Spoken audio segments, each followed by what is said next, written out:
नमस्कार दोस्तों, MGSU बीकानेर 2.0 पर आपका हार्दिक स्वागत है। क्या करें, अब आपकी डिमांड ही कुछ ऐसी होती है कि मुझे आना ही पड़ता है बार बार। आपने सुना होगा कि मुख्यमंत्री अनुप्रति कोचिंग योजना के फॉर्म चल रहे हैं और बहुत से लोगों ने, आप जो लोग मुझे सुन रहे हो, 90% लोगों को नहीं पता कि एक्चुअल में ये पूरी प्रक्रिया क्या है, कैसे करना है, और ये वाजिब भी है। इन दिनों 17 फरवरी से 5 मार्च इसकी तारीख थी और अभी 5 तारीख आने वाली है, क्योंकि आज 1 तारीख को मैं वीडियो बना रहा हूँ। हालांकि लेट हूँ, मुझे लगा लोगों को पता होगा। हुआ ये कि दोस्त लोगों को, स्टूडेंट के पास मेरा मैसेज आए, कॉल्स आए कि सर ये क्या होते हैं, इन लोगों को भी नहीं पता कैसे फॉर्म भरे, क्या करे, इसको कौन भर सकता है, कुछ हेल्प कर दीजिए। मैंने कहा चलो ठीक है, क्योंकि ये चीज़ ऐसी है कि हर विद्यार्थी को उसकी ज़रूरत होगी। तो सबसे पहले बात करते हैं कि ये CM अनुप्रति कोचिंग योजना है क्या, कब से शुरू हुई थी। तो जो बच्चे कॉम्पिटिटिव एग्ज़ाम की तैयारी कर रहे हैं, जो गरीब परिवार से है, जिनका परिवार इतने समर्थ नहीं है, उनके लिए राजस्थान सरकार की स्कीम है कि कम से कम उनकी जो ये परिवार की दरिद्रता है वो उन्हें आगे बढ़ने से नहीं रोके। इस करके 5 जून 2021 को ये शुरू की गई थी। उसमें किया क्या गया था कि जो विद्यार्थी अभी 10th के बाद में 11th 12th में है, तो और उनके पास अगर साइंस बैकग्राउंड से है तो डेफिनेटली या तो कोई नीट की तैयारी कर रहा होगा या JEE की कर रहा होगा। अधिकतर विद्यार्थी वही होते हैं, उनको साथ में लिया। साथ ही साथ जो विद्यार्थी अभी ग्रेजुएशन के 2nd ईयर या फाइनल ईयर में हैं, वो भी अप्लाई करेंगे इन फ्यूचर। चाहिए IAS में करो, RS में करो, SI में करो।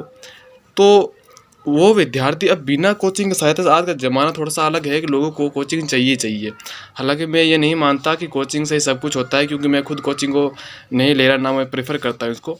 लेकिन जो ले रहे हैं उनके लिए जो गवर्नमेंट की स्कीम है उसके बारे में हम बात करेंगे। तो क्या है CM अनुप्रति कोचिंग योजना, ये आपको पता है कि कोचिंग के लिए सरकार की ओर से सहायता दी जाएगी। कितनी सहायता दी जाएगी, कौन आवेदन कर सकता है, क्या क्या इसके लिए पूरी प्रक्रिया रहेगी, उसके बारे में बात करते हैं। तो शुरू करते हैं पहले पॉइंट से कि ये CM अनुप्रति कोचिंग योजना में आवेदन कौन कर सकता है, किसके लिए है। तो सबसे पहले इस कोचिंग योजना के अंदर SC, ST, OBC, MBC, EWS इन कैटेगरीज के स्टूडेंट जो है वो अप्लाई कर सकते हैं, ठीक है। और जिनके पारिवारिक आय जो है 8 लाख से कम है ना, वो उसमें अप्लाई कर सकते हैं, चाहे जनरल कैटेगरी का ही हो। और साथ ही साथ जिनके परिवार कोई गवर्नमेंट सर्वेंट है तो उसमें L11 से कम की जिनका पेमेंट है वो इसमें अप्लाई कर सकते हैं, ठीक है। फिर बात आती है कि किस किस को ये अपने पैसे देंगे, कितने देंगे, इसकी बात कर लेते हैं। तो सबसे पहले शुरू करते हैं, टॉप मोस्ट जो सर्विस है भारत की वो है IAS, UPSC सिविल सर्विसेज। तो UPSC सिविल सर्विसेज जो स्टूडेंट तैयारी करना चाहते हैं उनको इस कोचिंग योजना के तहत मैक्सिमम इनको दिए जाएंगे 75,000 रुपये। वो कैसे, किनको दिए जाएंगे, क्या शर्त है इसके लिए। शर्त यह है कि वो स्टूडेंट या तो ग्रेजुएशन कर चुका हो पूरी, या ग्रेजुएशन के 2nd या फाइनल ईयर में हो, ठीक है। वो विद्यार्थी इसमें अप्लाई कर सकता है। फिर इसमें यह है कि 2 तरह के इसमें अमाउंट दिए जा रहे हैं, एक 75,000 और एक दिए जा रहे हैं इसमें 60,000 रुपये। 75,000 उसे दिए जाएंगे जिनके 12th क्लास में 70% से अधिक हो और वो जानी मानी कोचिंग से, टॉप मोस्ट कोचिंग से वो पढ़ाई कर रहा हो, उसको दिए जाएंगे ये 75,000 रुपये। फिर जिनके 12th के अंदर परसेंटेज जो है वो 60% से थोड़ा बहुत ऊपर है, यानी कि 70 से ऊपर नहीं है, 60 के लगभग है, तो उसको 60,000 रुपये दिए जाएंगे। वो भी एवरेज कोचिंग के लिए उसमें दिए जाएंगे। अब एवरेज कोचिंग कैसी होगी, बढ़िया कोचिंग कैसी होगी, ये कैसे हम आइडेंटिफाई करेंगे। इसको आइडेंटिफाई करने के लिए वो नोटिफिकेशन उन्होंने दिया हुआ है वो मैं ग्रुप में डलवा दूंगा। उसमें लास्ट में परिभाषा दी हुई है कि कौन सी बढ़िया वाली है, कौन सी एवरेज वाली है, उसमें आप छांट सकते हो, ठीक है। फिर इसमें सीटें कितनी IAS के लिए जो दिए जाएगी स्कॉलरशिप, सिर्फ 200 सीटें हैं। तो इसका जो निर्धारण होगा वो कट ऑफ के आधार पर होगा, मेरिट निकलेगी 12th के परसेंट के बेस पर। फिर आती है राजस्थान लेवल पर सबसे बड़ी जॉब RS के साथ में जो RPS है, तहसीलदार है, ये एक एग्ज़ाम होता है। जो बंदे इसकी तैयारी कर रहे हैं उसके भी सेम ही है कि वो ग्रेजुएशन के सेकेंड ईयर या फाइनल ईयर में हो, पहली बात। दूसरी बात, ऊपर SC ST OBC MBC 8 lakh से कम, L11 से कम इनकम वाले, वो इनकम वाला हो गया, कैटेगरी वाला हो गया।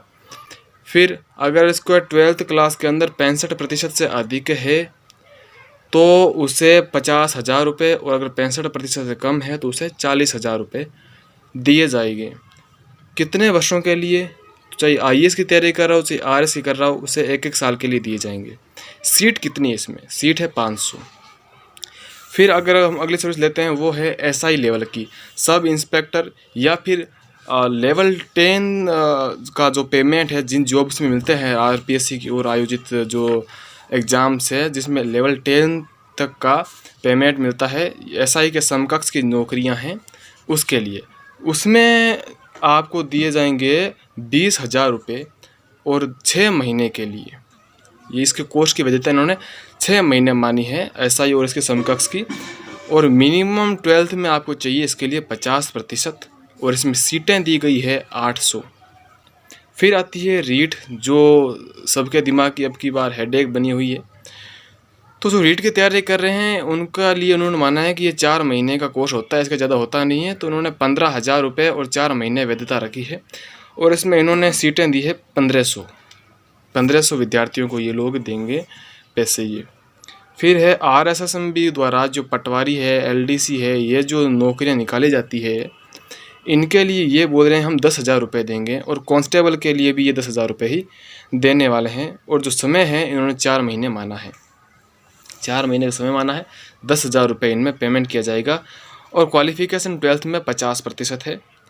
RSSMB की ओर से जो पटवारी और LDC है उनके लिए इन्होंने 1200 पद माने हैं, 1200 स्टूडेंट को ये दिया जाएगा फ़ायदा, और 800 जो कांस्टेबल की तैयारी कर रहे हैं तो उनसे 800 विद्यार्थियों को कांस्टेबल के लिए 10,000 रुपये पे किए जाएंगे। फिर जो विद्यार्थी नीट या JEE की तैयारी कर रहे हैं उनके लिए क्या है? उनके लिए उन्होंने कहा है कि आपके 12th के परसेंटेज हम देखेंगे, और 11th और 12th 2 साल आप बढ़िया कोचिंग में तैयारी करोगे तो उसकी फ़ीस हम देंगे हर साल 70,000 रुपये। तो 70,000 रुपये खूब होते हैं मेरे ख्याल से 2 साल के लिए, लेकिन इसमें भी 4,000 उन्होंने स्टूडेंट के रखा है कि हम 4,000 स्टूडेंट को ही देंगे, तो उनकी मेरिट जो है वो 10th में परसेंटेज के बेस पर बनेगी, और 11th और 12th में आप उस कोचिंग में अध्ययन करोगे। फिर क्लेट की बचती है, तो क्लेट में 40,000 रुपये दिए जाएंगे मैक्सिमम, 1 वर्ष की अवधि मानी गई है, और 12th में 60% मानी गई है। अगर किसी का कम है 60% से तो उन्हें 25,000 रुपये 1 साल के लिए दिए जाएंगे, और इसमें 1,000 स्टूडेंट को ये फ़ायदा दिया जाएगा। ये तो हो गई भाई बेसिक बात कि किस नौकरी की तैयारी करने वाले को कितना दिया जाएगा। अब सबसे बड़ी समस्या ये आ जाती है कि यार हमें दिए कब जाएंगे? तो ऐसा नहीं होगा कि आपने अप्लाई कर दिया और आप घर बैठे हैं, आपको पैसे मिल जाएंगे फिर आप कोचिंग जाओगे। आपको कोचिंग ज्वाइन करनी होगी, वो आपकी किस्मत पर निर्भर करता है कि आप जो उन्होंने पद रखे हैं, जैसे IAS के लिए 200, RS के लिए 500, है ना, अधीनस्थ सेवा के लिए 200, कांस्टेबल के लिए 800, नीट JEE के लिए 4,000 पद। तो इन जो बेनिफिशियरीज़ की जिन्होंने काउंट रखी उनमें आपका नाम आए तो वेल एंड डन, आपको वो फ़ायदा है वो मिल जाएगा। आपका जैसे ही उसको फाइनल लिस्ट में रिजल्ट आया, आपका नाम दिखे, कोचिंग से कांटेक्ट करना, कोचिंग वालों ने आपसे जो फ़ीस ली आपको रिटर्न कर देंगे, गवर्नमेंट की ओर से फ़ीस उनके अकाउंट में ट्रांसफ़र कर दी जाएगी। उसके अलावा आप कोचिंग एक बार डिसाइड कर लो, और जब वो फॉर्म भरो तो उस कोचिंग की पूरी डिटेल भी आप उसमें भरोगे, तो इसलिए कोचिंग आपको पहले ज्वाइन करनी होगी। फिर इसमें एक फ़ायदा और दिया जाएगा, अगर आप अपने होम टाउन से बाहर रहकर, जैसे कोई गांव में बच्चा पढ़ रहा है, किसी बाहर शहर में जाकर तैयारी कर रहा है, तो उसको भी मैक्सिमम 40,000 रुपये अनुअली वो तैयारी करने के लिए वो देंगे, मैक्सिमम 40,000 रुपये सारे पूरे टाइम पीरियड का मिला के। तो एक अच्छी अपॉर्चुनिटी है अगर कोई अगर कंपटीशन की तैयारी करना चाहता है। तो अब सबसे बड़ी हेडेक बनी हुई है कि ये अप्लाई कैसे करें, क्या इनके मेन तारीखें हैं। देखो 17 फरवरी 2022 को इसके आवेदन शुरू हुए थे, और 5 मार्च जो भी आने वाली है ये लास्ट तारीख है।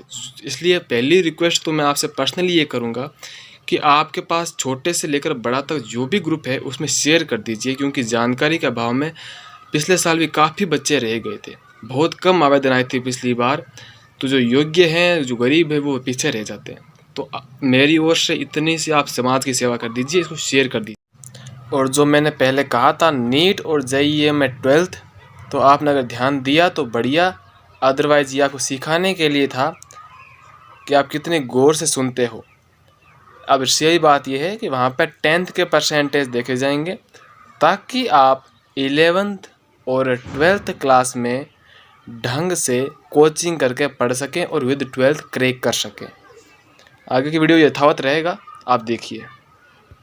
अब करते हैं आगे की बात, अप्लाई कैसे करें। तो जिन विद्यार्थियों की SSO ID बनी हुई है वो तो SSO से कर दीजिए, जिनकी नहीं बनी हुई है वो भी SSO से ही करोगे। SSO ID बना लीजिए, उसके अंदर सर्च कीजिएगा SJE, क्योंकि ये जो है समाज कल्याण विभाग के और 2-3 विभाग को मर्ज करके बनाई गई है। तो अब SJM सर्च करोगे तो आपको उसमें मुख्यमंत्री अनुप्रति वाला मिल जाएगी। उसमें आप जो जो डिटेल्स वो मांगते हैं 1 बाय 1 भर दीजिए और सबमिट कर दीजिए। ध्यान रहे आपको कोचिंग में एडमिशन अगर आपने ले लिया ठीक है, वरना आप ले लीजिएगा आने वाले दिनों में, लेकिन उसमें उस कोचिंग का नाम डिटेल ज़रूर भर देना आप, ठीक है। और आशा करता हूँ कि आपकी सहायता कर पाया हूँ। अगर सहायता पसंद आई है तो वीडियो को लाइक करें, शेयर करें, सब्सक्राइब करें। आपकी मर्ज़ी तो मत करिए, लेकिन दूसरों को आप शेयर करके इसका फ़ायदा ज़रूर दिलवा दीजिएगा। धन्यवाद।